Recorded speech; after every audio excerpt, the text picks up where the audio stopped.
প্রথম আমল বেশি বেশি ইস্তিগফার পাঠ করবেন। সকলেই পড়েন আস্তাগফিরুল্লাহ, সকলেই পড়েন আল্লাহুম্মা গফিরলি। এটা হচ্ছে একদম ছোট্ট করে বললাম। ইস্তিগফার আপনারা বেশি বেশি পড়বেন। আস্তাগফিরুল্লাহ রাব্বি মিন কুল্লি যামবি ওয়া আতুবু ইলাইহি ওয়ালা হাওলা ওয়ালা কুওয়াতা ইল্লা বিল্লাহ। যেভাবে আপনারা পারেন। আস্তাগফিরুল্লাহাল্লাযী লা ইলাহা ইল্লা হুয়াল হাইয়ুল কাইয়্যুম ওয়া আতুবু ইলাইহি ওয়ালা হাওলা ওয়ালা কুওয়াতা ইল্লা বিল্লাহ। বড় হোক ছোট হোক, লম্বা হোক শর্ট হোক, বেশি বেশি ইস্তিগফার যে ব্যক্তি পাঠ করবে, আল্লাহর হাবিব বলেছেন মান লাজিমাল ইস্তিগফার জাআলাল্লাহু লাহু মিন কুল্লি যিকিন মাখরাজা ওয়া মিন কুল্লি হাম্মিন ফারাজা ওয়া রাযাকাহু মিন হাইথু লা ইয়াহতাসিব। যখন প্রত্যেকটা বান্দা, যখন কোনো বান্দা ইস্তিগফার পাঠ করতেই থাকে, আল্লাহ তার বিপদ থেকে এমনভাবে উদ্ধার করে, এমনভাবে রাস্তা বের করে দেয় যে বান্দা মুহূর্তের জন্য সব পেয়ে যায়, সব দূর হয়ে যায়, কিন্তু সে কল্পনাই করতে পারে না। পড়েন সুবহানাল্লাহ। তাহলে বোঝা গেল বেশি বেশি ইস্তিগফার আমরা সকলে পাঠ করব তো ইনশাআল্লাহ। নাম্বার 1 এইটা। নাম্বার 2, যদি খুব বেশি বিপদ জীবনে আসে, উদ্ধার হওয়ার জন্য বেশি বেশি দুরূদ পাঠ করবেন। একদম শর্টকাট দুরূদ, সকলেই পড়েন সাল্লাল্লাহু আলাইহি ওয়াসাল্লাম। বলেন সবাই একসাথে বলেন সাল্লাল্লাহু আলাইহি ওয়াসাল্লাম। একদম শর্টকাটের দুরূদ।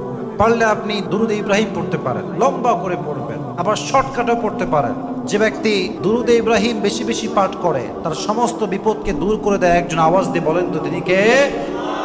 একজন সাহাবী রাসূল করিম সাল্লাল্লাহু আলাইহি ওয়াসাল্লামকে বলেন, ইয়া হাবিবাল্লাহ, ইয়া রাসূলুল্লাহ, আমি আমার দোয়ার মাঝে আপনার জন্য কতটুকু দোয়া করব?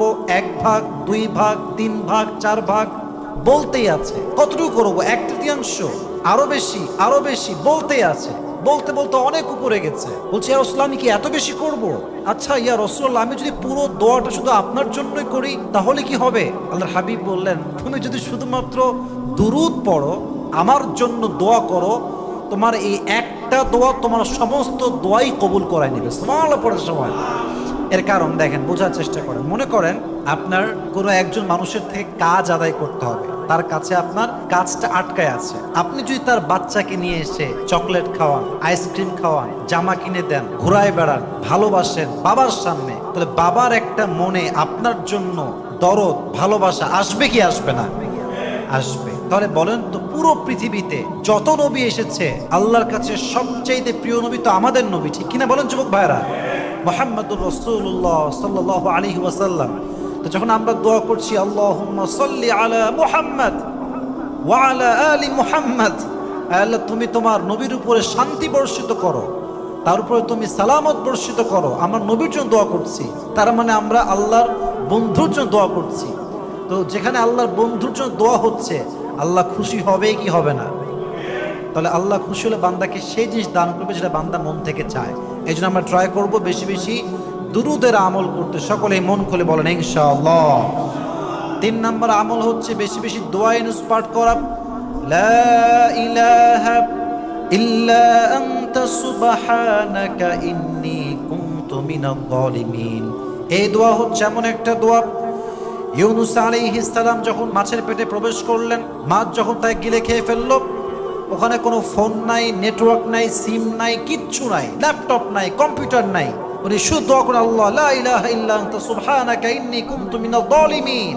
এই দোয়ার বিনিময়ে, দোয়াকে ওসিলা করে আল্লাহ তাআলা তাকে সেই মাছের পেট থেকে উদ্ধার করেছে। সুবহানাল্লাহ পড়বেন না আপনারা? এটা কিন্তু পরিপূর্ণ বিজ্ঞান বিরোধী। কেন বিজ্ঞান বিরোধী? সমুদ্রের ভেতরে যে মাছটা আপনাকে খাবে, এই মাছটাকে আপনাকে আদৌ বের করবে যুবক ভাইরা? বলেন বলেন, বের করবে? বের করবে না। এটা বিজ্ঞান বিরোধী। কিন্তু আল্লাহ কিভাবে কবুল করলেন? দোয়া।